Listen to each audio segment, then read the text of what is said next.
নজর রাখবো পরবর্তী খবরের দিকে। ভাটপাড়া পৌরসভা এলাকায় সংসদ তহবিলের অর্থায়নে স্থাপিত 4টি নতুন সোলার স্ট্রিট লাইটের আনুষ্ঠানিক উদ্বোধন করা হলো শনিবার।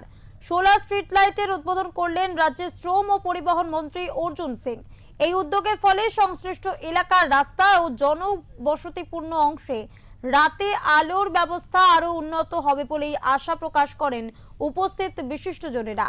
স্থানীয় বাসিন্দারাও এই প্রকল্পকে স্বাগত জানিয়ে জানান, সোলার লাইট স্থাপনের ফলে একদিকে যেমন পরিবেশ বান্ধব বিদ্যুৎ ব্যবস্থার ব্যবহার বাড়বে, ঠিক তেমনি অন্যদিকে রাতের নিরাপত্তাও আরো জোরদার হবে।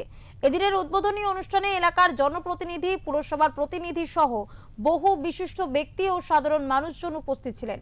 অনুষ্ঠানে বক্তব্য রাখতে গিয়ে অর্জুন সিং বলেন, মানুষের প্রয়োজনকে গুরুত্ব দিয়ে উন্নয়নের কাজ ধারাবাহিকভাবে এগিয়ে নিয়ে যাওয়া হচ্ছে এবং আগামী দিনেও এই ধরনের জনকল্যাণমূলক প্রকল্প বাস্তবায়নের প্রচেষ্টা অব্যাহত থাকবে।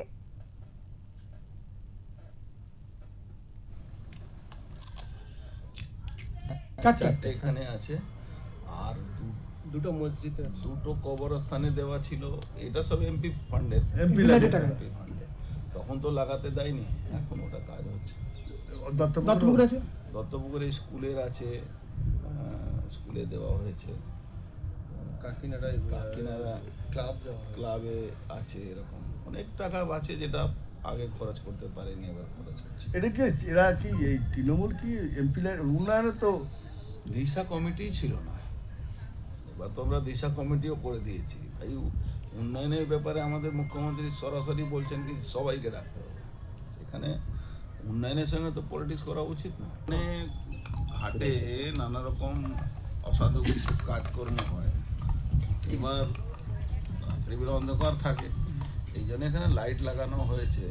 একটা তো ছট পুজোর সময় সমস্যা থাকে, সেটা মিটে যাবে। 1000 ওয়াট এখানে সোলার লাইটের ব্যবস্থা আছে।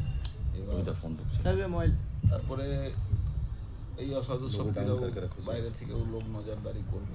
বিভিন্ন হিন্দুর সামাজিক অনুষ্ঠানও তো সব রকম সামাজিক অনুষ্ঠান এখানে হয়, যে কেউ মারা গেলে এখানে শ্রাদ্ধ পিণ্ড দান হয়, সব ব্যবস্থা আছে যেন করে দেওয়া হয়েছে।